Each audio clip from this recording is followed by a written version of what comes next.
नवी मुंबई की crime branch ने एक ऐसे गिरोह का पर्दाफाश किया है जो BS4 इंजन वाली प्रतिबंधित गाड़ियों के फर्जी दस्तावेज बनाकर उन्हें बाहरी राज्यों में बेचा करते थे। और इस मामले में क्राइम ब्रांच ने कुल 9 आरोपियों को गिरफ्तार किया है। उनके पास से BS4 इंजन वाली कुल 151 गाड़ियां बरामद की गई है, जिसकी कीमत 7 करोड़ 15 लाख रुपए के आसपास बताई जा रही है।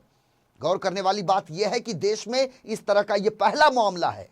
आपको बता दें कि प्रदूषण के कारण BS4 इंजन वाली गाड़ियां काफी पहले ही बंद की जा चुकी हैं। दरअसल नवी मुंबई क्राइम ब्रांच को अपने खुफिया सूत्रों से यह जानकारी मिली थी कि पनवेल के सिरढोन इलाके में एक गिरोह काफी पहले बंद हो चुकी BS4 इंजन की गाड़ियों की बिक्री फर्जी दस्तावेज, फर्जी नंबर प्लेट और फर्जी RTO रजिस्ट्रेशन के जरिए कर रहे हैं और इसे बाहरी राज्यों में इसकी बिक्री कर रहे हैं। यह महत्वपूर्ण जानकारी मिलने के बाद क्राइम ब्रांच की टीम हरकत में आई और मुखबिर की निशानदेही पर छापेमारी की प्रक्रिया को अंजाम दिया और मौके से 9 आरोपियों को धर दबोचा। गिरफ्तार आरोपियों से पूछताछ के बाद जो जानकारी सामने आई है उसके मुताबिक क्राइम ब्रांच ने दिल्ली, हरियाणा, गुजरात, राजस्थान, तेलंगाना, कर्नाटक, हिमाचल प्रदेश, अरुणाचल प्रदेश और पंजाब से करीब 151 BS4 इंजन की गाड़ियां बरामद की है। नवी मुंबई पुलिस के कमिश्नर विपिन कुमार सिंह की यदि माने तो सुप्रीम कोर्ट द्वारा BS4 इंजन गाड़ियां प्रतिबंधित की गई हैं। बावजूद इसके ये गिरोह फर्जी दस्तावेजों के आधार पर गाड़ियों की बिक्री बाहर के राज्यों में कर रहा था। क्राइम ब्रांच से मिली जानकारी के मुताबिक यह गिरोह भंगार यानी कबाड़ में बिकने वाली गाड़ियों को पहले सस्ते दामों में खरीद लेता और फिर उसके फर्जी दस्तावेज जैसे फर्जी नंबर प्लेट हो, फर्जी RTO रजिस्ट्रेशन हो, तमाम चीजों समेत इसे बेचने का काम करते थे। इसके बाद उन गाड़ियों के चेसिस नंबर, रजिस्ट्रेशन नंबर बदल दिया जाता था।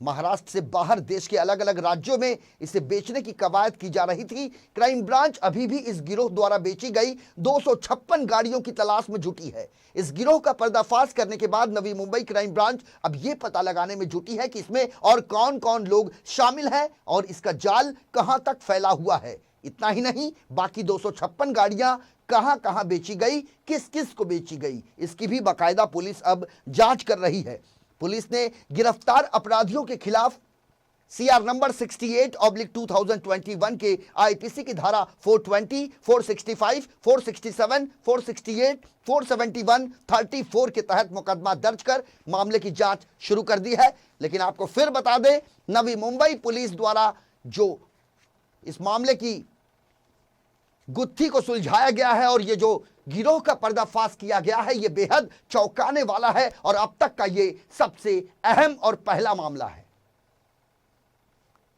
अभी आपके सामने यहाँ पे करीब 151 गाड़ियाँ हमारे पास अभी जब्त हुई हैं। ये सभी गाड़ियाँ आपके सामने हैं यहाँ पे। इसकी कीमत अभी जो उसके हिसाब से करीब 7 करोड़ के ऊपर की गाड़ियाँ हैं, क्योंकि जो ओरिजिनल कॉस्ट है उससे कम में उन्होंने गाड़ी बेचने की कोशिश की है। और जो पूरा जो केस है, अभी जैसा हमने आपको बताया कि ये सुप्रीम कोर्ट का जजमेंट था कि मार्च 2020 के बाद में ये जो BS4 की जो गाड़ियां हैं इनका रजिस्ट्रेशन और सेल दोनों बंद कर दिया गया था। और ये मारुति कंपनी की गाड़ियां हैं। ये जो कार्स हैं उन्होंने कंपनी ने गाड़ियां स्क्रैप में दी, ऑक्शन किया उसको, कुछ लोगों को उन्होंने ऑक्शन किया था। उन्होंने फर्दर उसको किसी और कंपनी को, जो ऑटो ऑक्शन कंपनी जिसका जो आरोपी है वो सनम सिद्दीकी करके मेन आरोपी है, तो कुछ गाड़ियां उन्होंने ली, 406 गाड़ियों का ऑक्शन लिया उसमें से। और ये फिर ये गाड़ियों का स्क्रैपिंग होना चाहिए था, उन्होंने स्क्रैप न करके ये जो ऑटो मैन्युफैक्चर प्राइवेट लिमिटेड ने जो उनको गाड़ी दी ऑटो ऑक्शन वाले को, उन्होंने उसका जो चेसी नंबर था वो भी उसमें से कट करके निकाल के दिया था। ये गाड़ियाँ सारी की सारी जो है ऑक्शन होंगी और ये गाड़ी दोबारा सड़क पर चलेगी नहीं।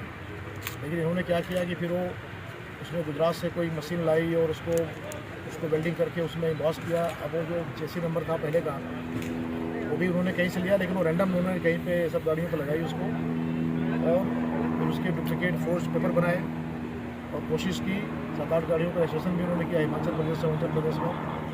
तो कोशिश थी कि ये जो इसके जो फॉल्स फोर्स इन्वाइस तैयार करें, तैयार करें, पुरानी गाड़ियों के नंबर उस पर यूज़ करें और लोगों को बता करके कि ये गाड़ियाँ हमारे पास में यहाँ पे महाराष्ट्र में जो बाढ़ आ गई थी वो एरिया में जहाँ पर उन्होंने रखा था परवल में, वहाँ पर कुछ पानी भर गया था गोडाउन में, तो वो ये गाड़ियाँ उसमें ख़राब हो गई, इसलिए हम गाड़ी आपको सस्ते में दे रहे हैं। ऐसा लोगों करके गाड़ियाँ उन्होंने बेचने की कोशिश की थी, कुछ गाड़ियाँ बेची भी थी और बहुत अच्छा काम किया हमारे क्राइम ब्रांच के जो हमारी जो सेंट्रल यूनिट है, इंस्पेक्टर कोलटकर है और उनके जो बाकी जो सीनियर ऑफिसर्स हैं, एसीपी प्रवीण पाटिल हैं, एडिशनल सीपी शेखर साहब हैं, एसीपी चौहान साहब हैं, तो